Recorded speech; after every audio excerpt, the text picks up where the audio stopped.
ചെയ്താലൊന്നും കിട്ടൂല അല്ലാഹനെ കിട്ടും. അഹദവന്റെ ആതിഥ്യത്തിൽ ആറാടാൻ പറ്റും. ഹജ്ജ് ചെയ്താലൊന്നും കിട്ടൂല അല്ലാഹനെ കിട്ടും. അഹദവന്റെ ആതിഥ്യത്തിൽ ആറാടാൻ പറ്റും.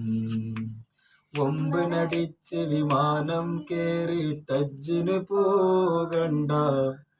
ലബ്ബൈക്കെന്ന ബൈക്കുമ്മ കേറിയിട്ട് ഹജ്ജിന് പോയിക്കോളി. നല്ല ഹജ്ജിന് പോയിക്കോളി.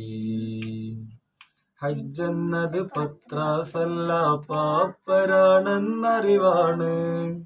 ഹജ്ജെന്നത് പത്രാസല്ല പാപ്പരാണെന്നറിവാണ്. ഹാജി എന്നാൽ കേമനല്ല ഫക്കീർ എന്ന വിളിയാണ്. ഫക്കീർ എന്ന വിളിയാണ്. വമ്പനടിച്ച് വിമാനം കേറിയിട്ട് ഹജ്ജിന് പോകണ്ട. ലബ്ബൈക്കെന്ന ബൈക്കുമ്മ കേറിയിട്ട് ഹജ്ജിന് പോയിക്കോളി. നല്ല ഹജ്ജിന് പോയിക്കോളി.